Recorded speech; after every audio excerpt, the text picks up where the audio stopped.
சிறகடிக்க ஆசை சீரியலோட upcoming episode என்னன்னு பார்க்கலாம். ரோகிணிக்கு சிந்தாமணி உதவி செய்கிறேன்னு சொன்னது மட்டும் இல்லாமல், நீங்களும் ரோகிணி விஜயா வீட்டுக்கு வரணும். உங்கள் பையன் கிறிஷை பார்க்கணும்ல, கிறிஷை இங்கே கூப்பிட்டு வந்துருங்க.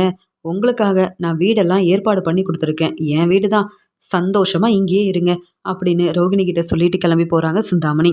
உடனே ரோகிணி யோசிக்கிறாங்க, சிந்தாமணி சொன்ன மாதிரியே என் மாமியார் வீட்டுக்கு போனேன்னா இங்கே மனோஜும் விஜயாவும் சும்மா இருப்பாங்களா என்ன? கேள்வி கேட்பாங்களே, அவங்க கிட்ட பேசவே முடியாம தானே அங்கேருந்து கிளம்பி வந்துட்டேன். இதில் வேற விஜயா பேசுகிறத என்னால் தாங்கிக்கவே முடியாது. எப்படியோ இதை ஒரு காரணமாக வச்சு என்னையும் மனோஜையும் பிரிக்கணும்னு விஜயா திட்டம் போட்டிருப்பாங்க. இந்த விஜயாவை நான் சும்மாவும் விடக்கூடாது. அதே மாதிரி விஜயாவால் எனக்கும் எந்த பிரச்சனையும் வரக்கூடாது. மனோஜுக்காகவும் என் பையன் கிறிஷுக்காகவும் தான் நான் இப்போ என்ன முடிவெடுக்கன்னு தெரியாமல் வேற எந்த முடிவும் எடுக்காமல் பொறுமையாக இருக்கேன். ஆனால் என்னையும் மனோஜையும் பிரிக்கணும்னு விஜயா மட்டும் திட்டம் போட்டாங்க. அப்புறம் தெரியும் இந்த ரோகிணி யாருன்னு விஜயாவுக்கு நான் சரியாக புரிய வைப்பேன். சிந்தாமணி அவங்க வீட்டிலையே என்னை தங்க வச்சுருக்காங்க, உதவி செய்கிறேன்னு சொல்கிறாங்க. அதனால் சிந்தாமணி பேச்சை கேட்டாதான் நம்ம வாழ்க்கை சந்தோஷமாகவும் இருக்கும். மறுபடியும் மனோஜ் என்னை புரிஞ்சுக்கிட்டு என்னை தேடி வந்து எனக்கு உதவி செய்வார். அதனால் யார் பேச்சையும் கேட்காம சிந்தாமணி சொன்ன மாதிரியே செய்வோமே. விஜயா வீட்டுக்கு போவோம். தேவையில்லாமல் பேசினா அவங்க என்னென்ன பேசுகிறாங்கன்னு எல்லா ஆதாரத்தையும் நம்ம ஃபோன்லேயே எடுத்து வைப்போம். அப்புறம் என்ன, என்னையும் மனோஜையும் பிரிக்கணும்னு இந்த விஜயா திட்டம் போடுறாங்கன்னு போலீஸ்கிட்ட வசமாக மாட்டி விட்டுற வேண்டியதான். விஜயா பொறுமையாக இருந்தால் அவங்களுக்கு நல்லது. பிரச்சனை செஞ்சாங்கன்னா அதுக்கப்புறம் அவங்களுக்கு நானும் பிரச்சனை செய்வேன். என்னை பற்றி தெரியாமல் விஜயா என்னென்ன பேசினாங்க, பலார் பலார்னு வெளுத்து வாங்கி அங்கேருந்து அனுப்புனாங்கல்ல, அவங்க எல்லாரும் மட்டும் அந்த வீட்டில் நிம்மதியாக இருக்க நான் விட்டுருவேனா என்ன? சிந்தாமணி என்ன சொன்னாலும் அதை நம்ம கேட்டு தான் ஆகணும், வேற வழி இல்லை. ஏன்னா சிந்தாமணி வீட்டில் தான் நம்ம தங்கியிருக்கோம், அதனால் கொஞ்சம் பொறுமையாக தான் இருக்கணும் அப்படின்னு ரோகிணி யோசிக்கிறாங்க. வீட்டுக்கு வந்த மீனா எப்பயும் போல் கிச்சனில் இருக்க வேலையை பார்த்துட்ருக்க, அங்கே இருக்க விஜயா சொல்கிறாங்க, என்ன மறுபடியும் வீட்டில் உள்ள வேலையை பார்க்குறதுக்கு உங்கள் அம்மா வீட்டில் தங்க வேண்டான்னு கிளம்பி வந்துட்டியா? இல்லை இப்படி வசதியான வாழ்க்கை கிடைக்காது, இங்கே இருந்தால் தான் நம்ம வாழ்க்கை சந்தோஷமாக இருக்குன்னு கிளம்பி வந்துட்டியா? ரோகிணிக்கு உதவி செஞ்சுட்டு எங்கள் எல்லாரையும் ஏமாற்றிட்டு மறுபடியும் என் வீட்டுக்கு திரும்பி வந்திருக்கிறியே, உனக்கெல்லாம் அசிங்கமாக இல்லை? இதில் வந்த உடனே என்ன கேள்வி கேட்குற? நீங்கள் தான் ரோகிணி இந்த வீட்டுக்கு கூப்பிட்டு வந்தீங்க, ரோகிணி உங்கள் மருமக தானேன்னு என்னை எதிர்த்து பேசி கேள்வி கேட்குற அளவு நீ பெரிய ஆளாக வந்துட்டல. நீ எல்லாம் பேசவே கூடாது. என் முன்னாடி தலை குனிஞ்சு அவமானப்பட்டு நிற்கணும். உன்னால் குடும்பத்தில் உள்ள எல்லாரும் எவ்வளோ ஏமாந்து போய் நிற்கிறோம். ரோகிணியை பற்றின உண்மையை தெரிஞ்சுக்கிட்டு நீ தான் ரோகிணிக்கு உதவி செய்யணும்னு சொல்லாமல் இருந்துட்டு இப்போ எங்களை ஏமாத்திட்டு என்ன பேச்சு பேசிகிட்டு இருக்க. என்னை எதிர்த்து பேசுகிற யாரும் என் வீட்டில் இருக்கக்கூடாதுன்னு நீ இந்த வீட்டு பக்கமே வரக்கூடாதுன்னு நினச்சா முத்து என்கிட்ட சொல்லாமல் உன்னை இந்த வீட்டுக்கு கூப்பிட்டு வந்துட்டான். இப்போ மறுபடியும் நல்லா சமைச்சு கொடுத்து எல்லார்கிட்டையும் நல்ல பேர் வாங்குறேன்னு இப்பயும் எங்களை ஏமாற்ற புதுசாக திட்டம் போட்டு வந்திருக்கிறியா அப்படின்னு விஜயா கேள்வி கேட்குறாங்க. உடனே மீனா சொல்கிறாங்க, அத்தை நான் உங்களை எதிர்த்து பேசலை, உண்மையை தானே சொன்னேன். ரோகிணி இந்த வீட்டுக்கு வர்றதுக்கு நான் தான் காரணமாக இருந்தேனா? இல்லையே. மனோஜுக்கும் ரோகிணிக்கும் கல்யாணம் பண்ணி வச்சது நீங்கள் தான். ரோகிணி தான் என் மருமகன்னு தலையில் தூக்கி வச்சு கொண்டாடினதும் நீங்கள் தான். ரோகிணி தான் பெரிய தப்பு பண்ணியிருக்காங்க, பொய் சொல்லி ஏமாத்திருக்காங்க. நான் என்னவோ ரோகிணிக்கிட்ட பொய் சொல்ல வச்ச மாதிரியும் ரோகிணி இந்த வீட்டுக்கு மருமகளாக வரணும்னு நான் ஆசைப்பட்ட மாதிரியும் சொல்கிறீங்க. ரோகிணி உங்களுடைய உண்மையான குணத்தை புரிஞ்சுக்கிட்டு உங்களுக்கு பணம் தான் முக்கியம்னு தெரிஞ்சுக்கிட்டு உங்களை வசமாக ஏமாத்திருக்காங்க. என்ன சொன்னால் நீங்கள் ரோகிணியை நம்புவீங்கன்னு அவங்களுக்கு தெரிய வந்திருக்கு. நீங்கள் மட்டும் ரோகிணியை பற்றி சரியாக விசாரிச்சிருந்தா இப்படி ஏமாந்து போய் நிற்க மாட்டீங்களே. ரோகிணிக்கு நான் உதவி செஞ்சது தப்பு தான். நான் ரோகிணிக்காக இந்த உதவியை செய்யலை. கிறிஷோட வாழ்க்கை சந்தோஷமாக இருக்கணும், நான் என்ன முடிவு வேணாலும் எடுப்பேன்னு ரோகிணி சொன்னதால் கிறிஷை பற்றி யோசித்து யார்கிட்டையும் இந்த உண்மையை சொல்லாமல் இருந்தேன். அதுக்காக நான் மன்னிப்பு கேட்டுட்டேன். அப்புறம் எதுக்காக எப்போ பார்த்தாலும் என்கிட்ட வந்து பிரச்சனை செய்ய எப்படி பேசுகிறீங்க? நான் வீட்டு வேலையை பார்க்கக்கூடாதுன்னா நான் பார்க்கல, நீங்களே எனக்காக சமைச்சு கொடுங்க. அது மட்டும் இல்லாமல் நான் எந்த வேலையும் பார்க்காம இருந்தா நீங்கள் சரின்னு சொல்வீங்களா? இந்த வீட்டு மருமகளாக இருந்துக்கிட்டு வீட்டு வேலையை பார்க்க மாட்டியான்னு கேள்வி கேட்பீங்கள்ல. கிச்சனில் இருக்க வேலையை பார்த்தா எல்லாருக்கும் சமைச்சு கொடுத்து அவங்க மனசை மாற்ற பார்க்குறியான்னு கேட்குறீங்க. நான் யார்கிட்ட நல்ல பேர் வாங்கி என்ன நடக்க போகுது? நீங்களே என்னை மருமகளாக ஏற்றுக்கல, இருந்தாலும் நீங்கள் தான் என் மாமியாருன்ற உரிமையில் உங்களுக்கு சமைச்சு கொடுக்குறேன், தேவையான வேலையெல்லாம் செஞ்சிட்ருக்கேன். நீங்கள் என்னை புரிஞ்சுக்கலனாலும் உங்கள் மேலே எனக்கு உண்மையாகவே நிறைய அக்கறை இருக்குது.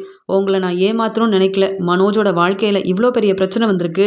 ரோகிணி உங்களை ஏமாற்றிருக்காங்கன்னா அதுக்கெல்லாம் காரணம் முதல்ல நீங்கள் தான். அத புரிஞ்சுக்கோங்க. ரோகிணிக்கு உதவி செஞ்சதுக்கு இப்படி கேள்வி கேட்குறீங்களே! ரோகிணிய நம்பி இந்த வீட்டுக்கு மருமகளா கூப்பிட்டு வந்து, மனோஜோட வாழ்க்கையில இவ்ளோ பிரச்சனை செஞ்ச நீங்க எப்படி என்ன பார்த்து இப்படி கேள்வி கேட்கலாம்? முதல்ல நீங்க தான் தப்பு பண்ணியிருக்கீங்க. அத புரிஞ்சுக்கோங்க.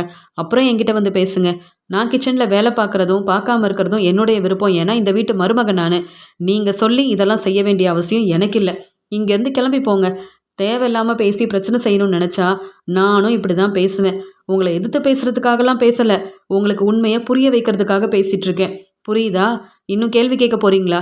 நான் வீட்டு வேலைய பார்க்கட்டுமா? வேண்டாமா? அப்படின்னு கேள்வி கேட்குறாங்க மீனா. உடனே விஜயா ரொம்ப கோவமா, "என்னடி இப்படிலாம் பேசிட்டு இருக்க? உங்க அம்மா வீட்டுக்கு போயிட்டு வந்தாலே இப்படிதான் என்னை எதிர்த்து பேசுவையா? இல்ல உங்க அம்மா தான் இப்படிலாம் பேச சொல்லிக் குடுத்தாங்களான்னு?" கேட்கும்போது, "எங்க அம்மா நீ பொறுப்பான மருமகளா இருக்கணும். ரோகிணிக்கு உதவி செஞ்சிருக்க கூடாது. நீ செஞ்சது தான் தப்புன்னு என்கிட்ட சொல்லி தான் அனுப்புனாங்க. மத்தபடி உன் மாமியாருக்கு தர வேண்டிய மதிப்பு மரியாதைய குடுக்கணும். அவங்க என்ன பேசினாலும் பொறுமையா இருக்கணும்னு சொல்லி அனுப்புனாங்க. தேவையில்லாம கேள்வி கேட்டு பிரச்சனை செய்யாதன்னு சொன்னாங்க. ஆனா நீங்க பேசுற பேச்சுக்கு நானும் பதில் பேசாம இருந்தா சரிப்பட்டு வராதுல்ல. அதனால எங்க அம்மாவ பத்தியும் பேசாதீங்க. என் குடும்பத்துல உள்ளவங்கள பத்தியும் பேசாதீங்க. உங்கள பத்தியும், மனோஜ பத்தியும் யோசிச்சு பாருங்க. நீங்க என்னென்ன தப்பு செஞ்சிருக்கீங்கன்னு உங்களுக்கு புரிய வரும். மனோஜோட வாழ்க்கையில பிரச்சனை வர்றதுக்கு காரணமே நீங்க தான்.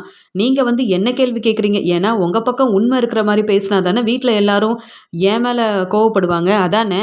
ஆனா நடந்த உண்மைய தெளிவா சொல்லிட்டு மன்னிப்பு கேட்டுட்டேன். நீங்களும் தான் இந்த வீட்ல எவ்வளவோ வந்து பிரச்சனை செஞ்சிருக்கீங்க. பொய் சொல்லியிருக்கீங்க, ஏமாத்திருக்கீங்க. ரோகிணிக்கு பார்லர் வச்சு குடுக்கறதுக்காக பணத்த ஏற்பாடு பண்ணி குடுத்தீங்க. யார கேட்டு இதெல்லாம் செஞ்சீங்க? ரோகிணிக்காக தானே? ரோகிணி மேல நம்பிக்கை வச்சு தானே செஞ்சீங்க? அப்ப ஏமாந்து போய் நிக்கிறது நீங்க. நாங்க யாரும் உங்கள ஏமாத்தல. ரோகிணிய நம்பி தல குனிஞ்சு அவமானப்பட்டு நின்னது நீங்க. ஏன்னா, ரோகிணிய இந்த வீட்டுக்கு கூப்பிட்டு வந்ததும் நீங்க தான். அதனால என்ன கேள்வி கேட்காம, தேவையில்லாம இப்படி பேசாம உங்க வேலைய நீங்க பாருங்க. என் வேலைய எனக்கு பார்க்க தெரியும் அப்படின்னு சொன்ன உடனே, அதானே இந்த வீட்டு மருமக யாராவது கொஞ்சமாவது எனக்கு மதிப்பு மரியாதை குடுத்தா தானே! ஒரு பக்கம் இந்த முத்து, இன்னொரு பக்கம் என் வீட்டுக்காரர், இதுலயும் அந்த ஸ்ருதின்னு ஒவ்வொருத்தரும் இந்த மீனாவுக்கு சப்போர்ட் பண்றாங்க. மீனா என்னவோ ரொம்ப நல்லா சமைச்சு குடுக்குற மாரி எல்லாரும் மீனாவுக்காக சப்போர்ட் பண்ணா, இப்படிதான் இந்த மீனா பேசுவா? அப்படின்ற கோவத்துல அங்க பதில் பேசாம ரோகிணி ரோகிணிய பத்தியும், இங்க மீனாவ பத்தியும் இனி பேசவே கூடாது அப்படின்ற ஒரு முடிவோட விஜயா தன்னுடைய ரூமுக்கு போறாங்க. மீனா யோசிக்கிறாங்க. ஸ்ருதி சொல்றதெல்லாம் சரிதான். நானும் பொறுமையா, அமைதியா இருந்தா இந்த வீட்ல இருக்க முடியாது போல. இவங்க கேட்குற கேள்விக்கு பதில் பேசி, எதிர்த்து பேசினா தான் நான் சந்தோஷமா இருக்க முடியும் போல. வந்துட்டாங்க என்கிட்ட கேள்வி கேட்கறதுக்கு. இவங்க செஞ்ச தப்பெல்லாம் யாருக்கும் தெரியாதுல்ல. அதனால இவங்க என்ன கேள்வி கேட்குறாங்க. என்னவோ ரோகிணிய நான் தான் இந்த வீட்டுக்கு மருமகளா கூப்பிட்டு வந்த மாரி நிக்க வச்சுல கேள்வி கேட்குறாங்கன்னு மீனாவுக்கு விஜயா மேல ரொம்பவே கோவம் வருது. தன்னுடைய ரூமுக்கு போன விஜயா யோசிக்கிறாங்க. இந்த மீனா திரும்பி வந்ததுக்கப்புறம் இப்படி பேசிட்டு இருக்கா? இதெல்லாம் சரியில்லையே! எப்படியாவது மீனா அவங்க அம்மா வீட்லயே இருந்துருவா, இங்க வரமாட்டான்னு நெனச்சா, திரும்பி வந்ததுக்கப்புறமா எதிர்த்து பேச வேற ஆரம்பிச்சுட்டாளா? பிரச்சனைக்கெல்லாம் நானே ஒரு முற்றுப்புள்ளி வைக்கிறேன். இந்த மீனாவ இப்படியே நான் சும்மா விட போறதில்ல அப்படின்னு ரொம்ப கோவமா இருக்காங்க விஜயா. சவாரிக்கு போன முத்து தன்னுடைய வேலையெல்லாம் முடிச்சுட்டு கார் ஷெட்டுக்கு வராரு. உடனே இங்க செல்வம் முத்துக்கிட்ட, "முத்து, மீனா சிஸ்டர் எப்படி இருக்காங்க? அவங்க அம்மா வீட்ல தான் இருக்காங்களா? நீ போய் பார்த்து பேசினியாப்பா?" அப்படின்னு கேட்க, "ஆமா செல்வம். அவங்க அம்மா வீட்ல தான் இருந்தா. நான் இப்ப எங்க வீட்டுக்கு கூப்பிட்டு வந்துட்டேன். ரெஸ்ட் எடுக்கிறதுக்காக தான் அவங்க அம்மா வீட்ல இருக்கட்டும்னு நெனச்சேன். ஆனா மீனா எப்ப பார்த்தாலும் ரொம்ப யோசிக்கிறா. மீனா செஞ்சது தப்பு தான். ரோகிணிக்கு உதவி செஞ்சிருக்க கூடாது. ஆனா எல்லார்கிட்டயும் மீனா மன்னிப்பு கேட்டுட்டா. எனக்கு மீனா மேல நம்பிக்கை இருக்கு. இனி இப்படி ஒரு தப்ப என்னைக்கும் அவ செய்ய மாட்டா. என்கிட்ட எந்த உண்மையா இருந்தாலும் கண்டிப்பா நான் சொல்லிருவேன்னு மீனா சொன்னதுக்கு அப்புறமா நான் கோவப்பட்டு என்ன நடக்க போகுது? ஆனா முன்னாடியே இந்த உண்மை தெரிஞ்சிருந்தா, அப்பவே இந்த பார்லர் அம்மாவ பத்தின உண்மை தெரிஞ்சிருந்தா, யாரும் அவங்கள சும்மா விட்டுருக்க மாட்டாங்க. இவ்வளோ நாள் எங்கள ஏமாத்திட்டு, இப்ப அவங்க எங்க போனாங்கன்னு கூட தெரியல. ஆனா மனோஜோட வாழ்க்கைய யோசிச்சு பாரு. மனோஜ் வந்து பார்லர் அம்மா மேல ரொம்பவே நம்பிக்கை வச்சிருந்தான். அதனால மனோஜ் இப்ப கடைக்கும் போகாம, பிசினஸ் செய்யாம, வீட்லயே அழுதுகிட்டே இருக்கான். என்ன செய்ய? எல்லா பிரச்சனைக்கும் காரணம் எங்க அம்மா தான். ஆனா இப்ப மீனா மேல தான் தப்பு இருக்குன்னு, மீனா வீட்டுக்கு வந்த உடனே கேள்வி கேட்க ஆரம்பிச்சுட்டாங்க. இப்ப யாருக்கு சப்போர்ட் பண்றது? எப்பயும் மீனாவ யாருமே தேவையில்லாம பேசக்கூடாதுன்னு மீனாவுக்கு நான் தான் சப்போர்ட் பண்ணுவேன். ஆனா இந்த விஷயத்துல மீனாவுக்கு என்னால சப்போர்ட் பண்ண முடியல. மீனாவே பிரச்சனைய சமாளிக்கட்டும்னு அங்கருந்து கிளம்பி வந்துட்டேன். மீனா இப்ப எங்க வீட்ல தான் இருக்கா அப்படின்னு சொல்லும்போது, உடனே செல்வம் சொல்றாரு, "முத்து, நீ பேசுறதெல்லாம் சரியா தான் இருக்கு. இருந்தாலும் மீனா சிஸ்டர் யோசிக்காம இப்படி உங்ககிட்ட உண்மைய சொல்லக்கூடாதுன்னு நெனச்சிருக்க மாட்டாங்க. பொய் சொல்லணும்னு நெனச்சிருக்க மாட்டாங்க. மீனா சிஸ்டர் ரோகிணி மாதிரி இல்லையே! அவங்க எந்த உண்மையா இருந்தாலும் முதல்ல உன்கிட்ட தானே முத்து சொல்வாங்க. என்ன சீதாவோட கல்யாணத்துல இந்த உண்மைய சொல்லக்கூடாதுன்னு நெனச்சதுக்கு காரணம், நீ கோவப்படுவ, இந்த கல்யாணத்த நடத்த விட மாட்ட, தன்னுடைய தங்கச்சி வாழ்க்கை சந்தோஷமா இருக்கணுன்றதுக்காக, தன்னுடைய தங்கச்சிக்காக இப்படி ஒரு முடிவெடுத்தாங்க. அதுலயும் எந்த தப்பும் இல்ல. இப்ப கண்டிப்பா ரோகிணிக்காக மீனா சிஸ்டர் யோசிச்சிருக்கவே மாட்டாங்க. இங்க கிறிஷோட வாழ்க்கை நல்லா இருக்கணும் அப்படின்னு அந்த ரோகிணி ஏற்கனவே ரொம்ப பொய் சொல்லுவாங்க. அப்புறம் நானும் கிறிஷும் இருக்க மாட்டோம்னு சொன்னா, மீனா சிஸ்டர் எப்படி இதெல்லாம் தாங்கிப்பாங்க? அதனால தான் கொஞ்ச நாள் பொறுமையா இருப்போம்னு இந்த உண்மைய உன்கிட்ட கூட சொல்லாம இருப்பாங்க. அதுக்காக நீயும் கோவப்பட்டா எப்படிப்பா? வீட்ல மத்தவங்க பேசினா நீ தான் மீனாக்கு சப்போர்ட்டா இருக்கணும். அப்பதான் மீனா சிஸ்டர் சந்தோஷமா இருப்பாங்க. உனக்கே தெரியும்.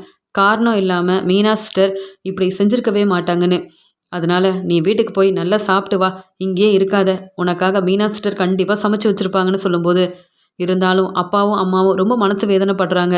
மீனாவால தானே. மீனா மட்டும் முதல்லயே இந்த உண்மைய சொல்லியிருந்தா, மீனாவுக்கு நல்ல பேர் கிடைச்சிருக்கும். எல்லாரும் மீனாவ பாராட்டி பேசியிருப்பாங்க.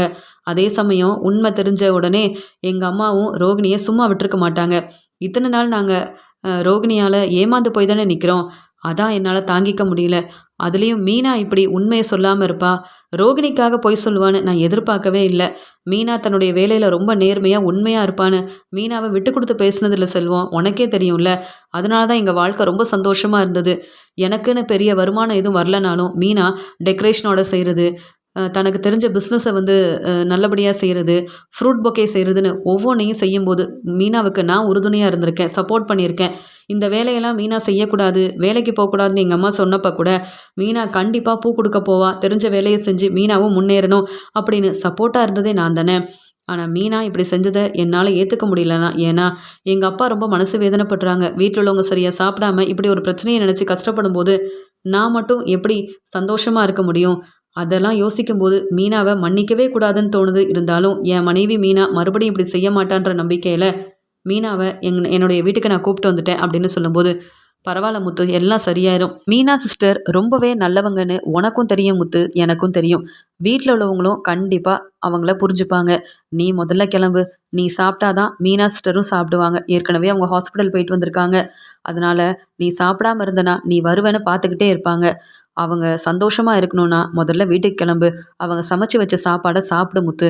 அப்பதான் உன்னுடைய வாழ்க்கை சந்தோஷமா இருக்கும்னு சொல்ல, சரி செல்வம். நீ சொல்றதும் சரிதான். மீனா மேல கோவப்பட்டு என்ன நடக்கப் போகுது? நடந்த பிரச்சனையெல்லாம் நடந்தாச்சு. இப்ப வந்து தெரிஞ்சவங்க எல்லாரும் மனோஜ பத்தியும், ரோகிணிய பத்தியும் கேள்வி கேட்குறாங்க. நீங்க என்ன முடிவெடுக்க போறீங்கன்னு ஒவ்வொருத்தரும் தேடி வந்து பேசுறாங்க. இத்தன நாள் சொந்தக்காரங்க பெருசா ஃபோன் பண்ணதே இல்ல. ஆனா எல்லாரும் இப்ப ஃபோன் பண்ண ஆரம்பிச்சுட்டாங்க. எனக்கே இத்தன பேர் வந்து என்கிட்டயே கேள்வி கேட்குறாங்கன்னா, அப்ப அம்மாவும், அப்பாவும் எவ்ளோ பிரச்சனைய தான் சமாளிப்பாங்க சொல்லு? அதனால தான் நான் கோவப்பட்டேன். "நீ சொல்றது சரிதான். நான் வீட்டுக்கு கிளம்புறேன்" அப்படின்னு சொல்லிட்டு முத்து வீட்டுக்கு கிளம்பி போறாரு. மீனா முத்துவுக்கு பிடிச்ச சாப்பாடெல்லாம் செஞ்சு வச்சிருக்காங்க. ஆனா, என் வீட்டுக்காரர் முத்து இன்னும் வரலையே! இன்னும் என் வீட்டுக்காரர் முத்து என் மேல கோவமா தான் இருக்காரா என்ன? சரியா என்கிட்ட பேசுறதில்ல. இந்த வீட்டுக்கு என்ன கூப்பிட்டு வந்தாலும் என்ன கண்டுக்கிறதும் இல்லையே! அவர் சாப்பிடாம எப்படி நான் சாப்பிட முடியும்?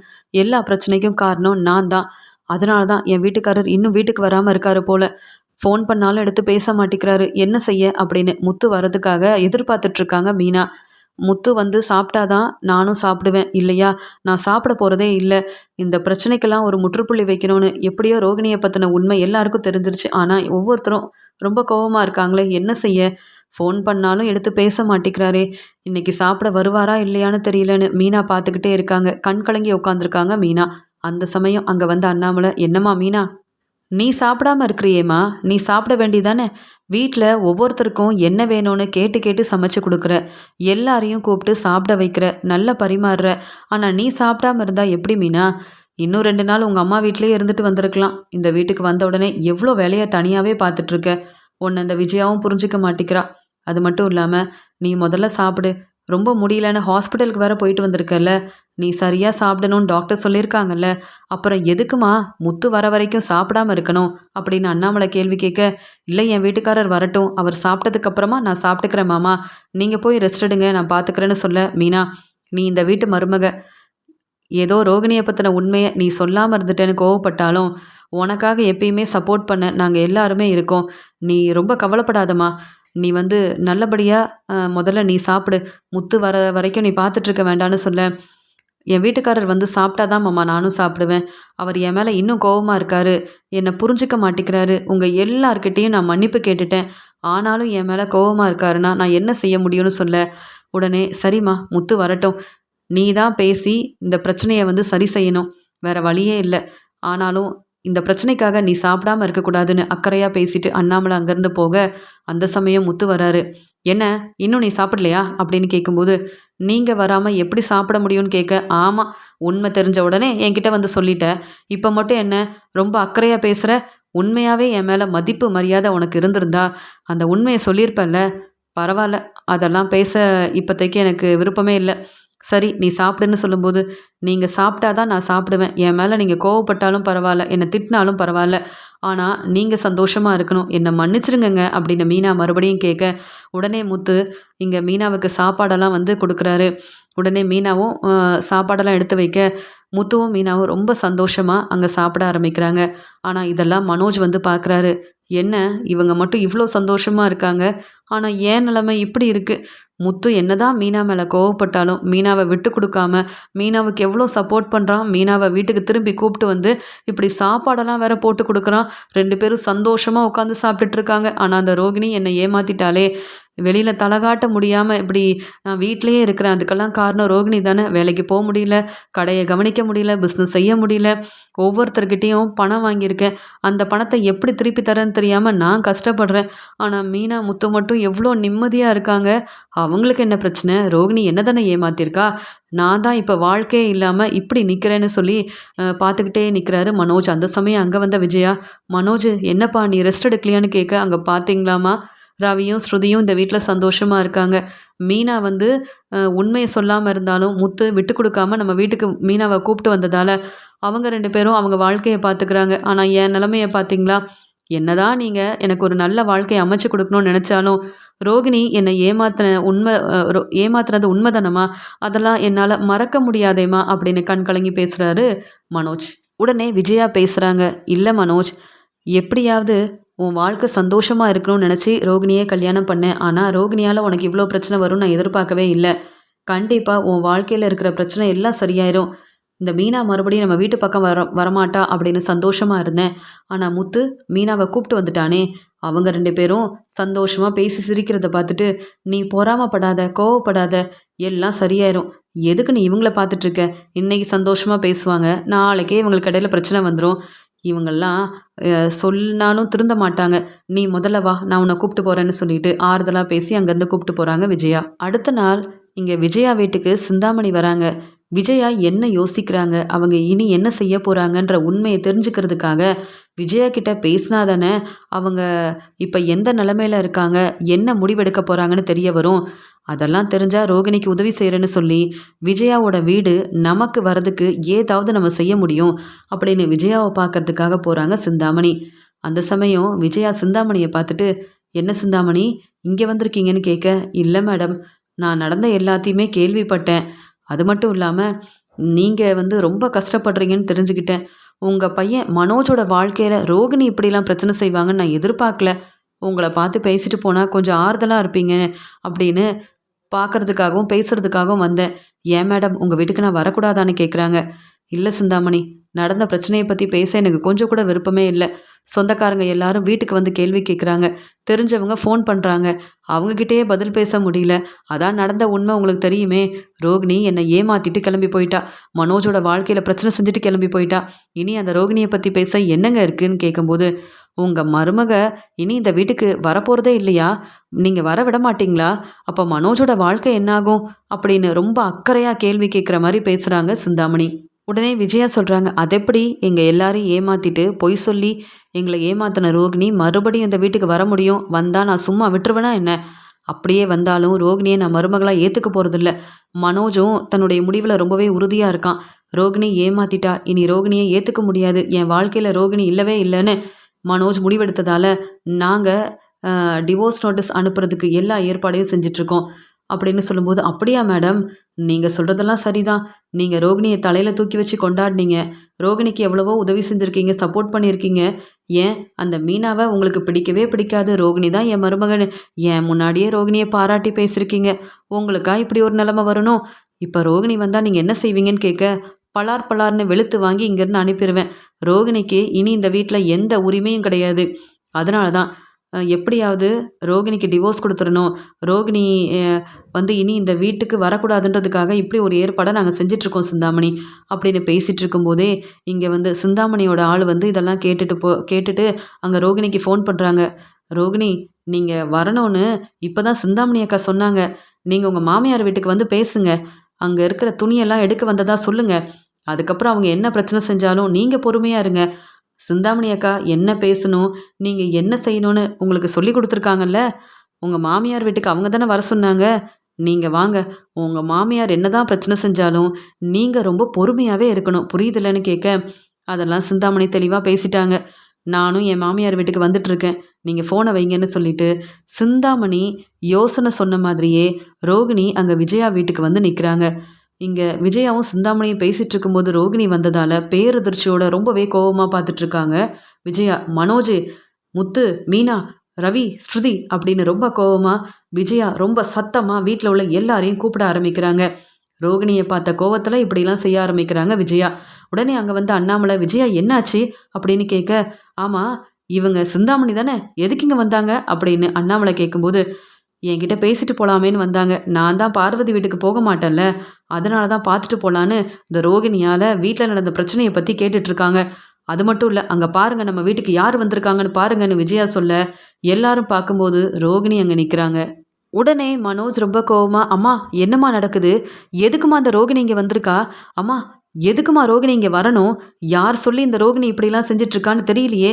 முதல்ல ரோகிணிய நான் பார்க்க விரும்பல, பேச விரும்பல. இங்கேருந்து கிளம்ப சொல்லுங்கன்னு" சொல்ல, அங்க வந்த ரோகிணி சொல்றாங்க, "மனோஜ், போதும். தேவையில்லாம பேசாத. நான் மட்டும் என்ன உன்ன பார்க்கவா வந்தேன்? என் துணியெல்லாம் எடுத்துட்டு போக வந்தேன். என் பொருளெல்லாம் இந்த வீட்ல தானே இருக்கு. எல்லாத்தையும் எடுத்துட்டு போறதுக்காக வந்திருக்கேன். உங்கள பார்த்து, பேசி பிரச்சனைய சமாளிக்கிறதுக்காக நான் வரல. நீங்க தான் நான் வேண்டான்னு முடிவெடுத்துட்டீங்களே. அப்புறம் எதுக்கு தேவையில்லாம பேசிட்டு இருக்க மனோஜ்? நீ உன்னுடைய வேலைய பாரு. எனக்கு என்ன வேலை செய்யணும்னு எனக்கு தெரியும்" அப்படின்னு சொல்ல, "பாத்தியா மனோஜ், செய்யற தப்பெல்லாம் செஞ்சுட்டு, பொய் சொல்லி ஏமாத்திட்டு, எப்படியெல்லாம் இந்த ரோகிணி எதிர்த்து பேசுறா. நான் தான் சொன்னேனே, இந்த வீட்ல இருக்க மருமக யாருமே சரியில்லைன்னு. அதுலயும் இந்த ரோகிணி என்னென்ன பேசுறா பாரேன். இவெல்லாம் நம்ம முன்னாடி நின்னு பேசலாமா?" அப்படின்னு விஜயா ரொம்ப கோவமா பேச, உடனே ரோகிணி சொல்றாங்க, "அத்தை, நீங்க என் மாமியார் தான். நான் இந்த வீட்டு மருமக தான். அத யாராலயும் மாத்தவே முடியாது. உங்களால என்ன செய்ய முடியும்? நான் என் தேவையான பொருளெல்லாம் எடுத்துட்டு போறதுக்காக வந்திருக்கேன். இல்லையா, நீங்க என்ன மன்னிச்சிட்டீங்கன்னா, நான் இதே வீட்ல இருந்துடுறேன். இனி என்னால எந்த பிரச்சனையும் உங்களுக்கு வராது. இனி பொய் சொல்ல என்ன இருக்கு? நான் இனி உங்கள ஏமாத்த மாட்டேன். என்ன புரிஞ்சுக்கிட்டீங்கன்னா, உங்க எல்லாருக்குமே நல்லது" அப்படின்னு சொல்றாங்க ரோகிணி. உடனே விஜயா ரொம்ப கோவமா, "என்ன, செய்யற வேலையெல்லாம் செஞ்சுட்டு, பொய் சொல்லி ஏமாத்திட்டு, எப்படியெல்லாம் பேச முடியுது? உனக்கு மட்டும் இப்படி பேச எப்படி மனசு வருது? அசிங்கமா இல்ல? மறுபடியும் தேடி வந்து என் துணிய எடுக்க போறேன், தேவையான பொருள் எடுத்துட்டு போறேன்னு இங்க வந்து நிக்கிற. நீ என் வீட்டு பக்கமே வரக்கூடாது. என் வீட்டுக்குள்ள நீ வரக்கூடாது. சொல்லப்போனா இப்பவே இங்கேருந்து கிளம்பு" அப்படின்னு சொல்லும்போது, "அதெல்லாம் முடியாதுன்னு" சொல்றாங்க ரோகிணி. "என்னது முடியாதா? உனக்கு இந்த வீட்ல என்னடி உரிமை இருக்கு? ஏற்கனவே உனக்கு கல்யாணம் ஆயிருக்கு. உன்னுடைய பையன் கிறிஷையும் இந்த வீட்டுக்கு கூப்பிட்டு வந்து, என்னவோ கிறிஷ் யாருன்னே தெரியாத மாதிரி கண்டுக்காம இருந்து எங்கள ஏமாத்திட்டு, இப்ப என்ன உரிமை இருக்கு நீங்க வந்து நிக்கிற?" அப்படின்னு பலார் பலார்ன்னு ரோகிணிய வெளுத்து வாங்குறாங்க. "கேட்டுக்கோ ரோகிணி, கண்டிப்பா மனோஜுக்கும் உனக்கும் டிவோர்ஸ் கிடைக்க தான் போகுது. என் பையன் மனோஜுக்கு பெரிய இடத்துல பொண்ணு பார்த்து, நல்ல வசதியான ஒரு வாழ்க்கைய நான் அமைச்சு குடுக்க போறேன். இனி என் வாழ்க்கை இப்படி ஆயிருச்சேன்னு மனோஜ் வந்து கண் கலங்கி நிக்க போறதில்ல. இத விட பெரிய பெரிய பிசினஸ் செஞ்சு முன்னேற போறான். நீ என்ன இந்த வீட்டு மருமகளா வரணும்னு ஆசைப்பட்டது நான் தானே. அந்த தப்பெல்லாம் நான் தானே சரி செய்யணும். உன்ன வந்து நம்பி இந்த வீட்டுக்கு மருமகளா கூப்பிட்டு வந்து, நாங்க எல்லாரும் ஏமாந்து போய் நிக்கிறோம். நீ மட்டும் எப்படி சந்தோஷமா இருக்கலாம்? உன்ன சும்மா விடமாட்டேன்டி" அப்படின்னு ரோகிணிய வீட்டுக்குள்ள வர விடாம பிரச்சனை செய்றாங்க. எப்பயும் போல விஜயா ரொம்ப கோவமா பேச ஆரம்பிக்க, உடனே இங்க சிந்தாமணி, "நாம நினைச்சது நல்லபடியா நடக்குது. எப்படியோ ரோகிணிய வர சொன்னோம். நம்ம முன்னாடியே இங்க விஜயா மேடம் ரோகிணிய இப்படிலாம் பேசி வெளுத்து வாங்குறாங்களே, இந்த ஆதாரம் போதும் விஜயாவ அ விஜயாவுக்கு சரியான பிரச்சனை செய்றதுக்கு. அதனால எல்லா ஆதாரமும் என் ஃபோன்ல இருக்கிறது நல்லது தான்" அப்படின்னு விஜயா பேசினது, ரோகிணிய வெளுத்து வாங்கினது, "ரோகிணி, நான் இந்த வீட்டு மருமக தான். என்னை ஏமாத்துறீங்க. நான் இருக்கும்போதே மனோஜுக்கு எப்படி இன்னொரு கல்யாணம் செஞ்சு வைப்பீங்கன்னு" கேள்வி கேட்கும்போது, "அப்படிதாண்டி செய்வேன். நீ எங்கள ஏமாத்துனல்ல, அதே இது. சொல்லப்போனா ம் வந்து கண்டிப்பா என் பையனுக்கு நான் இன்னொரு கல்யாணம் செஞ்சு வைக்க தான் போறேன்னு" விஜயா பேசும்போது ரோகிணி அழுதுகிட்டே இருந்ததுன்னு எல்லாத்தையும் தான் ஃபோன்ல ஆதாரமா எடுக்க ஆரம்பிக்கிறாங்க சிந்தாமணி. வீட்டில் உள்ள எல்லாரும் விஜயா பேசுகிறத கேட்டுட்டு அமைதியாக இருக்கும்போது அங்கே வந்த மனோஜ், அம்மா எதுக்குமா தேவையில்லாமல் ரோகிணி கிட்ட பேசிகிட்டு இருக்கீங்க? ரோகிணி கிட்ட பேச என்னம்மா இருக்குது? ரோகிணியோட பையெல்லாம் ஏற்கனவே எடுத்து வச்சிட்டேன். இந்தா ரோகிணி, உனக்கு தேவையான பொருளெல்லாம் இருக்குது, உன்னுடைய துணியெல்லாம் இருக்குது, எடுத்துகிட்டு கிளம்பி போ. இந்த வீட்டு பக்கம் வராத. இந்த துணியை எடுத்துகிட்டு போகிறதுக்காக தானே வந்த. நீ செஞ்ச பிரச்சனைக்கு நீ எங்கே இருக்கன்னு தெரிஞ்சிருந்தா நானே கொண்டு வந்து கொடுத்துருப்பேன். உன்னை மன்னிக்கவோ நீ செஞ்ச பிரச்சனையை மறக்கவோ என்னால் முடியாது. இனி இந்த வீட்டு பக்கம் வந்தா எங்கள் அம்மா என்ன பேசினாலும் நீ தான் பார்த்துக்கணும். எங்களுக்கும் இந்த பிரச்சனைக்கு எந்த சம்மந்தமும் இல்லை. நீ போய் சொல்லி ஏமாத்திருக்க. இந்த வீட்டில் உனக்கு இடம் இல்லைன்னு சொல்லிட்டோம், அவ்வளவுதான். தேடி வந்து பிரச்சனை செஞ்சேன்னா உன்னுடைய வாழ்க்கைக்கு அதெல்லாம் சரியாக இருக்காது.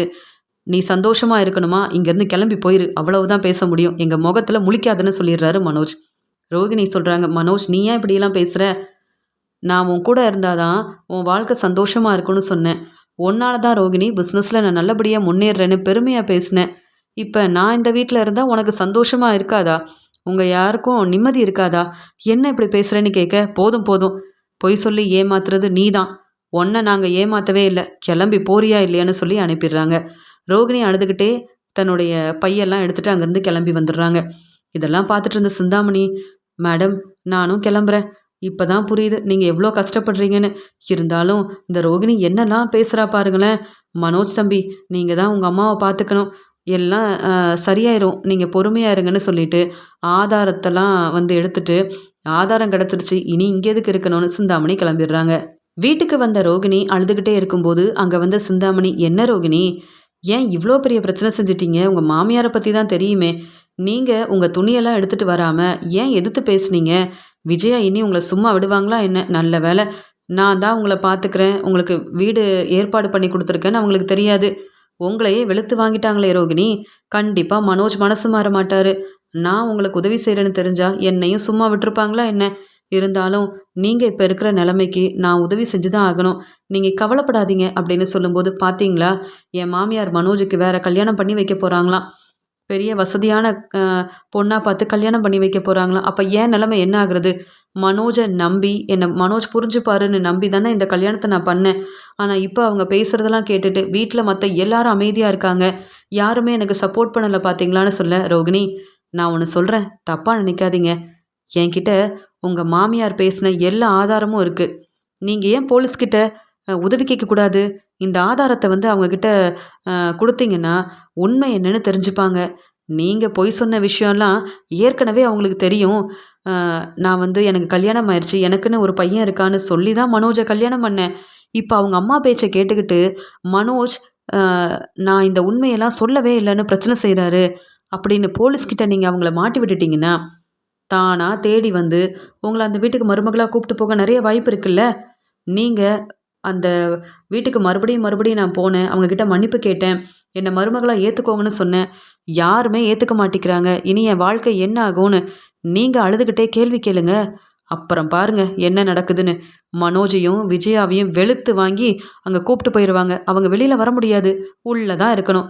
அதுக்கப்புறம் நீங்கள் சொன்னாதானே அவங்க வெளியில் வர முடியும். மனோஜுக்கும் விஜயாவுக்கும் சரியான பாடம் புகட்டினீங்கன்னா அதுக்கப்புறம் அந்த வீட்டு மருமகளாக நீங்கள் போயிடலாம்ல. உங்கள் பையனையும் அதே வீட்டில் வச்சு பார்த்துக்கலாமே. நீங்கள் எதுக்கு எல்லார்கிட்டையும் உதவி கேட்கணும்? என் யோசனை நல்லா இருந்தால் இதே மாதிரி நீங்கள் செய்யலாம். இல்லை வேண்டான்னீங்கன்னா உங்கள் விருப்பம். ஆனால் எப்பயுமே ரோகிணி உங்களுக்கு உதவி செய்ய நான் இருப்பேன். நான் சொன்ன மாதிரி செஞ்சால் உங்கள் வாழ்க்கையை மறுபடியும் நீங்கள் சந்தோஷமாக மாற்றிக்கலாம். அந்த வீட்டுக்கு மருமகளாக போயிட்டு அந்த விஜயா பேசின பேச்சுக்கு சரியான பதில் கொடுக்கலாம். நீங்கள் நல்ல மருமகன்னு எல்லாரும் முன்னாடி நல்ல பேர் வாங்கலாம். அப்புறம் மனோஜ் வேறு வழி இல்லாமல் கண்டிப்பாக உங்களை மன்னிச்சு ஏற்றுப்பார். நீங்கள் இந்த வாழ்க்கைக்காக தானே ஆசைப்பட்டீங்க.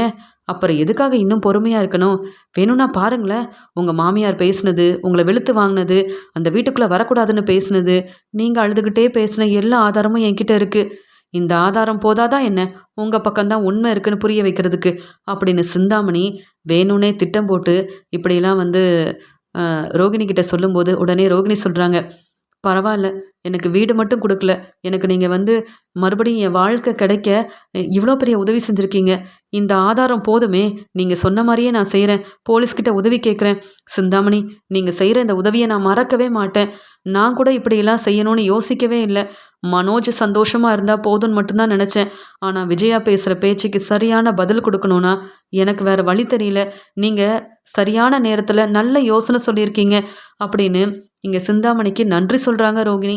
சிந்தாமணி ரொம்ப நல்லவங்க. நம்ம வாழ்க்கை மேல சிந்தாமணிக்கு ரொம்பவே அக்கறை இருக்கு. அதனால தான உதவி செய்யணும்னு நினைக்கிறாங்க. சிந்தாமணி என்ன சொன்னாலும் சரியா தான் இருக்கும் அப்படின்னு அந்த ஆதாரத்த வாங்கிக்கிட்டு ரோகிணி போலீஸ பார்க்க போறாங்க. ஆதாரத்தையும் குடுக்குறாங்க. பாருங்க, என் மாமியார் என்ன வீட்டுக்குள்ளேயே விட மாட்டேங்கிறாங்க. பிரச்சனை செய்றாங்க. நாங்க வந்தாலே அவங்க ரொம்ப கோவப்படுறாங்க. ஏற்கனவே நடந்த கல்யாணத்த பத்தி மனோஜ்கிட்டயும், விஜயா கிட்டயும் சொல்லிட்டேன். ஆனா, மத்தவங்க முன்னாடி ஒண்ணுமே தெரியாத மாதிரி பேசிட்டு, என்ன வெளுத்து வாங்கி அங்கருந்து அனுப்பிட்டாங்க. என்னையும் பார்த்துக்க முடியாது, உன்னுடைய பையனையும் பார்த்துக்க முடியாதுன்னு சொல்லிட்டாங்க. இனி மனோஜ நம்பி நான் எப்படி அங்க போக முடியும்? என்ன அங்க வர விட மாட்டிக்கிறாங்க. ரொம்ப கஷ்டப்படுத்துறாங்க. சம்பாதிச்ச பணத்தெல்லாம் விஜயா அத்தை கிட்ட தான் குடுத்தேன். அவங்களுக்கு ஒவ்வொன்னையும் பார்த்து பார்த்து செஞ்சேன். ஏன் சம்பாதிக்கிற பணத்துல விஜயா அத்தைக்கு நகை வாங்கி குடுக்குறது, அவங்களுக்கு தேவையானத வாங்கி குடுக்குறதுன்னு நான் தான் நல்ல மருமகளா, பொறுப்பான மருமகளா இருந்தேன். ஆனா இப்ப என்னன்னு தெரியல. எனக்கு சரியான வருமானம் வரதில்ல. அதனால நீ இந்த வீட்ல இருக்கக்கூடாதுன்னு பிரச்சனை செய்றாங்க. என் நகையெல்லாம் மனோஜோட பிஸ்னஸ்க்காக நான் குடுத்துட்டேன். இப்ப என்கிட்ட பணமும் இல்ல, நகையும் இல்ல.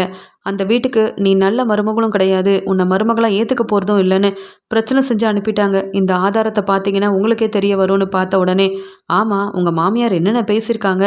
நீங்க எவ்வளவோ மன்னிப்பு கேட்குறீங்க. அவங்க கண்டுக்காம மனோஜுக்கு வேற கல்யாணம் பண்ணி வைக்கிறேன்னு வேற சொல்றாங்க. மனோஜ் உங்க வீட்டுக்காரர் தானேன்னு கேட்க, ஆமா. இப்படி திட்டம் போட்டு என்னை எல்லாரும் ஏமாத்த பார்க்குறாங்க. எனக்காக நீங்க தான் வந்து பேசணும் அப்படின்னு சிந்தாமணி சொல்லிக் குடுத்த மாதிரியே ரோகிணி அங்க போய் பேசுறாங்க. ரோகிணி சொல்றது எல்லாமே உண்மை. ஏன்னா ரோகிணி கிட்ட தான் ஆதாரம் தெளிவா இருக்கே அப்படின்னு விஜயா வீட்டுக்கு போலீஸ் வராங்க. உடனே மனோஜ், அம்மா என்னம்மா போலீஸ் வந்திருக்காங்கன்னு கேட்க, ஆமா, யாரை பார்க்க வந்திருக்கீங்க, என்ன வேணும்னு விஜயா கேட்கும்போது, இங்க மனோஜ் யாரு, விஜயா யாருன்னு கேள்வி கேட்கும்போது, இங்க மனோஜ் நான் தான். ஆமா, யாரை பார்க்க வந்தீங்கன்னு கேட்கும்போது, இல்ல, உங்க மனைவி ரோகிணி இந்த வீட்டுக்கு மருமக தானே, அவங்க ஏன் இந்த வீட்டில் இல்லை, அவங்கள எதுக்கு இங்கேருந்து அனுப்புனீங்க, என்ன பிரச்சனைன்னு கேட்க, அந்த ரோகிணி என்னை ஏமாத்திட்டா. ஏற்கனவே கல்யாணமான உண்மையை சொல்லாம தன்னுடைய பையன் கிறிஷையும் எங்கள் வீட்டுக்கு வர வச்சு, கிறிஷ் என்னை அப்பான்னு கூப்பிட வச்சு என்னை ரொம்ப ஏமாத்திட்டா.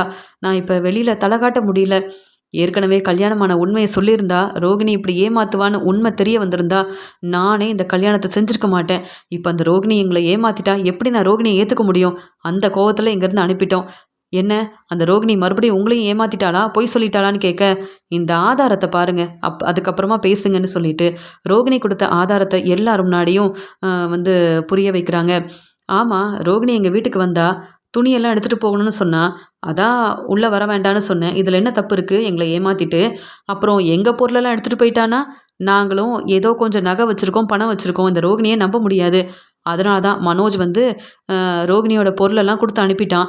ரோகிணி இந்த வீட்டு பக்கம் வராமல் இருந்தா நான் ஏன் கோவப்பட போகிறேன்னு சொல்ல, அதுக்காக உங்கள் மருமக ரோகிணியை இப்படி பிரச்சனை செய்வீங்களா, என்னென்ன பேசியிருக்கீங்க நீங்கள்? அதான் ரோகிணி எங்ககிட்ட உதவி கேட்டு வந்திருக்காங்க.